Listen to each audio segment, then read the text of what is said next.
I saw him hit her again, but she said not to tell. The girl told the doctor. Mia Mills pressed the stethoscope against Emma Cartwright's thin shoulder blade. The 9-year-old sat perfectly still on the crinkled paper, her legs dangling like broken dolls. Purple bruises bloomed across her collarbone in the shape of fingers. How did you get these marks, sweetheart? Emma stared at the floor tiles. I fell down the stairs. Emma. Mia set down the stethoscope. You can tell me the truth. Mama says I'm not supposed to tell nobody nothing. Tell what? The words came out in a whisper that cut through the sterile air like a blade. I saw him hit her again, last night after dinner. But she said not to tell.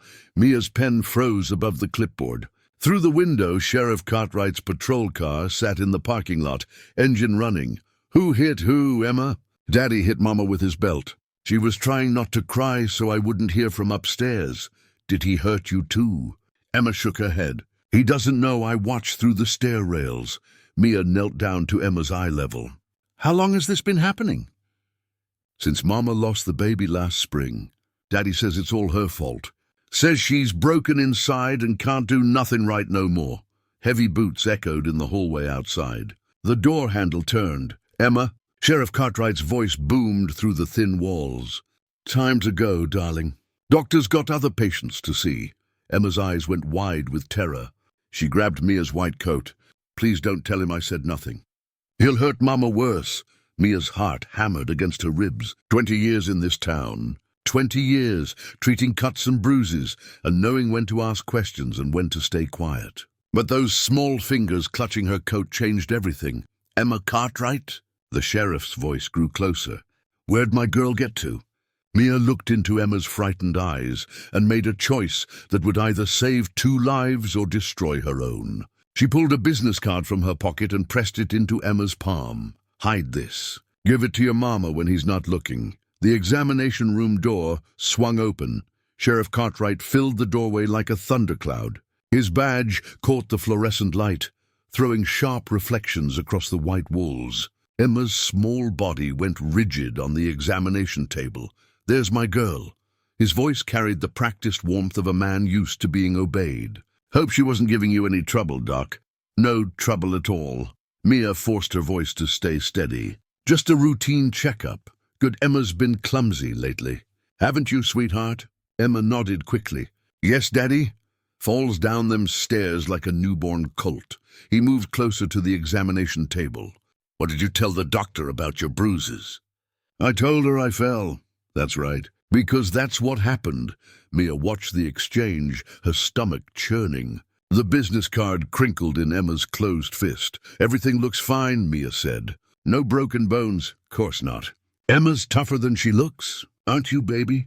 Yes, Daddy. Cartwright's eyes swept the room, landing on Mia's clipboard. What'd you write down there? Standard notes. Height, weight, vaccination updates. Mind if I take a look? Mia's pulse hammered in her throat. Patient confidentiality laws prevent me from sharing medical records. Even with the patient's father. Even then, the sheriff's smile never wavered, but something cold flickered behind his eyes. Well now. Ain't that interesting? Emma slid off the table, the business card disappearing into her jacket pocket. Can we go home now, Daddy? Sure can. He placed his hand on Emma's shoulder, fingers pressing just hard enough to leave marks. Say thank you to Dr. Mills. Thank you. You're welcome, Emma. Cartwright steered his daughter toward the door, then stopped. Doc, you've been taking care of folks in this town for a long time. 20 years, then you know how things work around here. Some families handle their business private-like. Mia met his stare. I understand. Good, wouldn't want there to be any misunderstandings. The door closed behind them with a soft click that sounded like a coffin lid. Dr. Mills drove the winding dirt road to the Cartwright farmhouse, her hands gripping the steering wheel. The afternoon sun cast long shadows across the weathered porch. She knocked on the screen door. Mrs. Cartwright.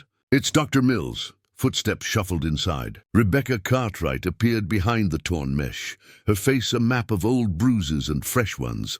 Doctor. Is Emma all right? She's fine. I wanted to check on you. May I come in? Rebecca glanced over her shoulder. He's not here. Gone to town. The kitchen smelled of bleach and fear. Rebecca moved carefully, favoring her left side. Fresh bandages wrapped around her wrists. What happened to your arms? Cut myself canning peaches. Rebecca, that's what happened. Mia noticed the broken chair leg propped against the wall. Dried blood stained the linoleum beneath the kitchen table. How long has this been going on? Rebecca's voice cracked. Since we lost the baby. Maybe before. I don't remember when it started. Why haven't you left? Where would I go? He's the sheriff. His uncle's the governor. Who's going to believe me over him? I believe you. Rebecca laughed bitterly. You don't understand. This whole county belongs to his family. The judges, the lawyers, even the preacher. They all owe him something. Mia moved closer. Emma told me what she saw. Rebecca's face went white. She promised not to tell. She's 9 years old. She's scared. You don't know what he'll do if he finds out she talked. What will he do? Rebecca pulled up her sleeve, revealing cigarette burns along her forearm. He says next time it'll be Emma instead of me. The words hung in the air like smoke. Mia felt something break inside her chest. There's got to be something we can do. Rebecca walked to the window, staring at the old well in the backyard. Maybe there is. What do you mean? I've been saving things, evidence, photos, recording him when he drinks and talks about what he's done. Where? Rebecca's eyes stayed fixed on the well. Somewhere he'd never think to look. Rebecca led Mia across the backyard to the stone well. The old structure sat like a monument to forgotten times, its wooden cover weathered grey by decades of rain. Rebecca knelt beside it and pried up one loose board. Help me with this. Mia grabbed the other end. The board came free, revealing a rusted bucket hanging from a frayed rope. He thinks this well's been dry for years. Rebecca lowered the bucket into the darkness. When she pulled it back up, a plastic bag emerged, wrapped tight against the moisture. What's in there? Everything. Rebecca's hands shook as she opened the bag. Photos of my bruises. Audio recordings on my phone. Medical records from the clinic 2 towns over. Mia stared at the contents. Photographs of injuries, handwritten notes documenting dates and times, even a broken piece of belt with blood on the leather. Why didn't you take this to the authorities? What authorities? His cousin runs the county courthouse. His brother's the state prosecutor. There has to be someone. Rebecca pulled out a small recording device. Listen to this. The sheriff's voice crackled through the speaker, drunk and boastful. Nobody touches what's mine. That doctor better remember that. Same goes for anyone else thinks they can interfere. Mia's blood went cold. When did he say this? Last night. After he came home from your clinic. He knows. He suspects. But he doesn't know about this. Rebecca gestured to the evidence. Or what I'm planning. What are you planning? Rebecca's eyes hardened. There's a reporter in the Capitol, woman who specializes in corruption cases. She's been investigating the governor's family for months. You contacted her. Last week. She wants everything I've got. Says it's enough to bring down the whole network. Mia felt something shift between them, a current of shared purpose. When? Tomorrow night. There's a town meeting about the new courthouse funding. He'll be there, playing politics with his uncle. That's when I make my move. What about Emma? Rebecca's voice broke slightly. She's coming with me. Win or lose, we're never coming back to this house. The wind rattled through the trees above them, and for the first time in years, Rebecca Cartwright smiled. Mia stared at the evidence spread between them. You said his uncle's the governor. How is that possible? Governor Cartwright. John's his nephew, his dead brother's boy.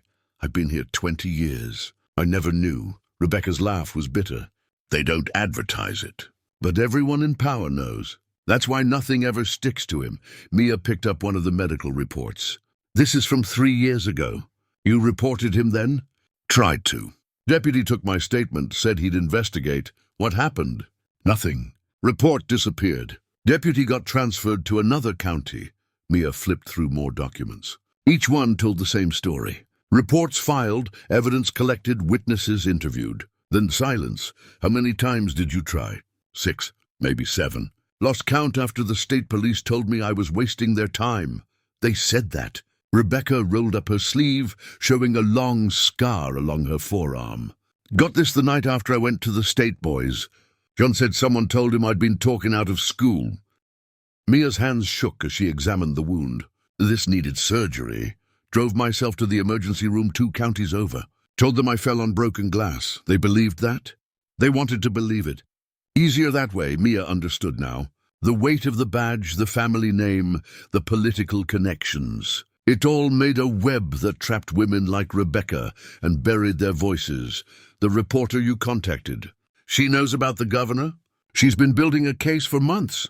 Corruption, abuse of power, using state resources to cover up family crimes. What does she need from you? Rebecca held up the recording device. Proof. Hard evidence that ties John to his uncle's protection network. Is that enough?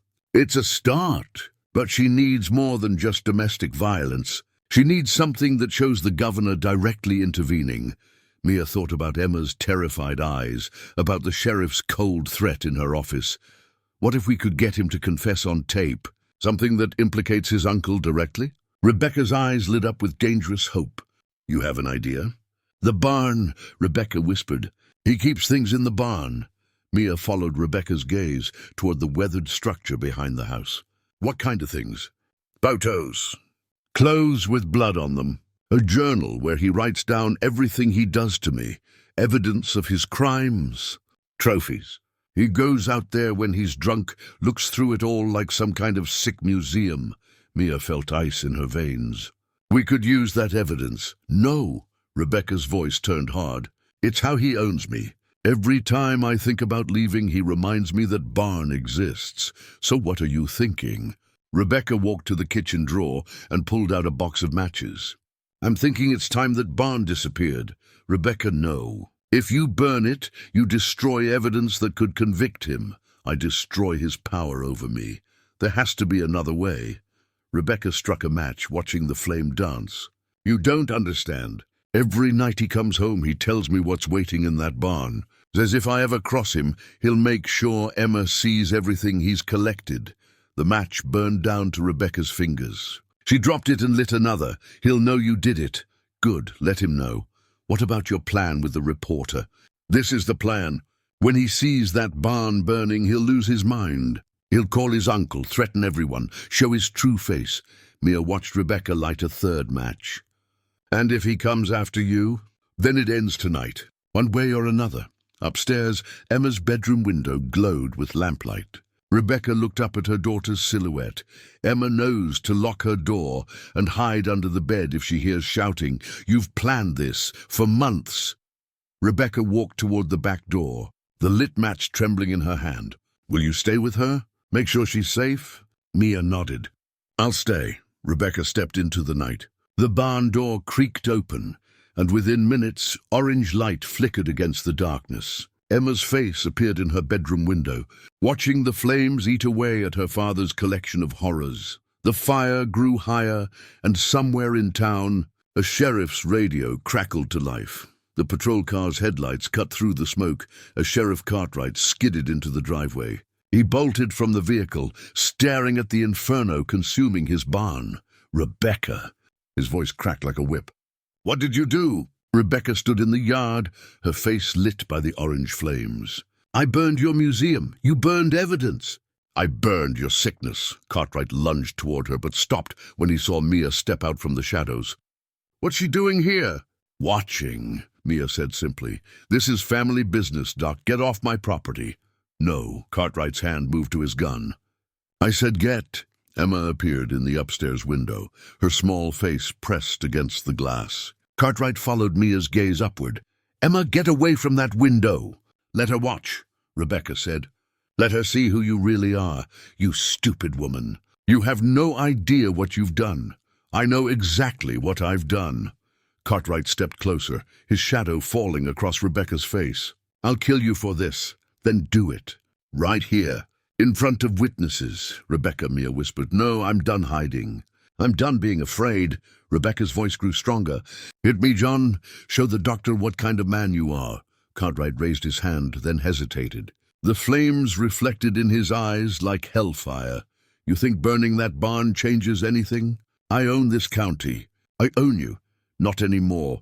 Rebecca pulled out her phone, the screen glowing with an active recording. Smile, John. You're live on the internet. Cartwright's face went white. Turn that off. Can't. It's already streaming to every news station in the state. You're lying. Ask your uncle. He's probably getting calls right now. Cartwright looked from the phone to the burning barn to his daughter's face in the window. The weight of his uniform suddenly felt like chains. This isn't over. Yes, Rebecca said, her voice steady as stone. It is. The barn collapsed in a shower of sparks, and with it 20 years of fear crumbled into ash. Emma smiled from her window as her mother finally stood tall. Emma Cartwright walked into Dr. Mills's office with shoulders back and head high. No flinching, no hiding. The examination table that once felt like a witness stand now seemed like just furniture. How are you feeling, sweetheart? Good, really good. Mia checked Emma's arms and shoulders. Clean skin, no bruises, no finger-shaped marks or belt welts. Any falls lately? Emma grinned. Just normal kid stuff. Scraped my knee riding my bike. That's what knees are for. In the waiting room, Rebecca sat reading a magazine, a manila envelope beside her on the plastic chair. Through the window, Mia could see her wearing a simple wedding ring on her right hand now, moved from the left. How's your mama doing? She smiles now. Real smiles, not the pretend ones. That's good to hear. She got a job at the diner in town. Says we're going to get our own apartment next month. Mia finished the examination and walked Emma back to the waiting room. Rebecca looked up from her magazine, and the change was remarkable. The constant tension was gone from her face. Her eyes met Mia's directly. Everything looks perfect, Mia said. Thank you. For everything. Rebecca lifted the manila envelope. Divorce came through yesterday. Judge threw out all the corruption charges, too. Turns out that reporter lady had quite a story to tell. What about the governor? Resigned last week.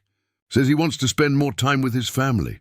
Rebecca's smile held no warmth. What's left of it anyway? Emma tugged at her mother's sleeve. Can we get ice cream after this? Course we can! Mia watched them leave, Emma skipping beside her mother down the sidewalk. Through the window, she saw them climb into Rebecca's old pickup truck, no longer afraid to be seen together in daylight. The examination room felt different now, lighter somehow. The crinkled paper on the table caught the afternoon sun, and for the first time in months, Mia Mills smiled at the sound of silence.